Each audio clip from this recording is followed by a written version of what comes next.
Marco here from Fair Realty, Victoria, BC. As you know, I'm obsessed with real estate. Every single day, I review all property sales, new listings, price reductions. And when something catches my eye, I dig into it a bit further. Recently, the sale of 244 Island Highway, a 37-unit apartment building in View Royal, caught my eye. This originally started 4 years ago as a pre-sale condo construction project.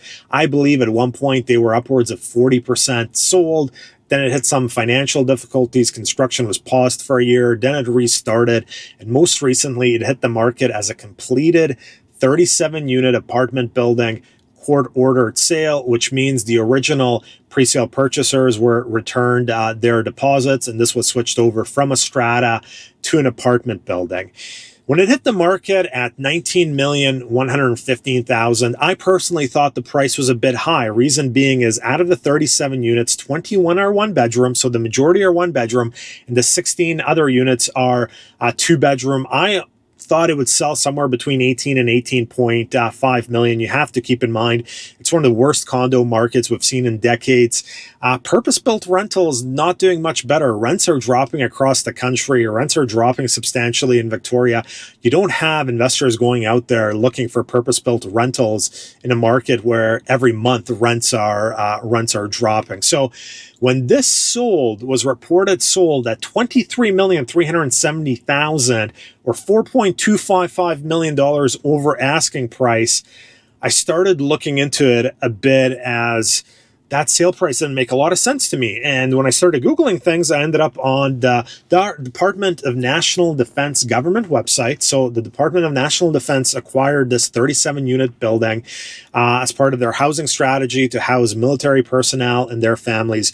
I'm a big proponent of a strong military, strong Navy. I grew up in a country where we had a civil war. I truly respect military personnel. Two of my tenants right now in Vic West are military personnel. One's been renting a unit from me for 3 years, the other one for 4 years. Neither of them have I given a rent increase. Great people. But I can't help to think with $23.37 million, maybe we could have secured a few more units for military personnel. $23.37 million is $621 per unit in a building where the majority of the units are one bedroom. So let me give you a few data points. Remember how I said this was originally a pre-sale condo project? They were doing pre-sales here in 2021. The height of the condo market, for example, in the MLS system and this exact same building, they sold unit 205, 582 square foot, one bedroom for $349,900. Then there was a few units that never sold. They were listed in 2021. Once again, one of the hottest markets ever, and they didn't sell, which means they were probably asking a bit above market. Unit 303, the same building, once again, 2-bed, 2-bath, listed for $509,900, never sold. The most expensive presale I could find in this building is unit 401, top floor, 2-bed, 2-bath, 927 square feet. It was listed for $604,900. Once again, the most expensive unit in this building pre-sale was 604, and it did not sell at the peak of the condo market. And the Department of National Defense paid $631,621 per unit, where the unit mix is primarily one bedrooms. A few more data points. Recently, I had clients, I think they follow this YouTube channel. They bought a 2-bedroom, 2-bathroom, brand new unit close to Costco in Langford. So a bit further away, but mind you, Island Highway is not really walking distance to the base either. It's 5 to 6 kilometers from the base. So most of the military personnel are either going to have to drive or bike. You're probably not going to be walking. But this condo my clients recently bought for $503,895, 2-bed, 2-bath, 932 square feet, air conditioning, parking spot, and that's retail. That is one unit. Obviously, if you're buying a big apartment building, you should be getting better than retail.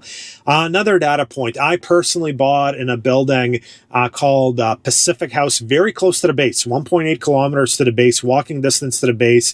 It's a 1-bedroom, but it's a great concrete building with ocean view, 7th floor, and I paid at the peak of the market $525,900. What I'm getting at is $631,621 per unit, in my opinion, is probably a bit on the high side. The asking price of $19,115,000 would have averaged out to $516,621 per unit. I personally thought this was a bit on the high side. Once again, the majority of the units are one bedroom. That's why I thought the building would sell somewhere between 18 and 18.5. But paying $4.255 million over asking price and taking that number over $630,000 per unit, I can't help question, is that above market value? I've been very critical of other levels of government as well before. City of Victoria bought a property on Pandora. They paid over $10 million when the developer had bought this property a few years before, only for 3 point something. BC Housing bought a hotel they're tearing down on Douglas Street for $26 million, a 70, 80-year-old hotel. And they're partnering now with Chard Development, who bought the adjacent site where the old White Spot was on Douglas for $7.5 million.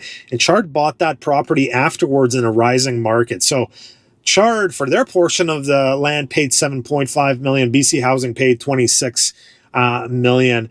Once again, I do think we need housing, we need military housing, we need affordable housing, we need housing at all levels of government, but there should be a bit more scrutiny in terms of how our tax dollars are being spent. Because once again, the only reason I started investigating this sale is the sale looked substantially above market value to me, so I was curious who bought a property at $4.255 million over asking price. Once again, and one of the worst condo markets we've seen in 20 years. Not a very good rental market either, with rents dropping. So there certainly isn't that much appetite out there for this product, but there was plenty of appetite from the Department of National Defense. That's it for this week. Marco Juras, Fair Realty.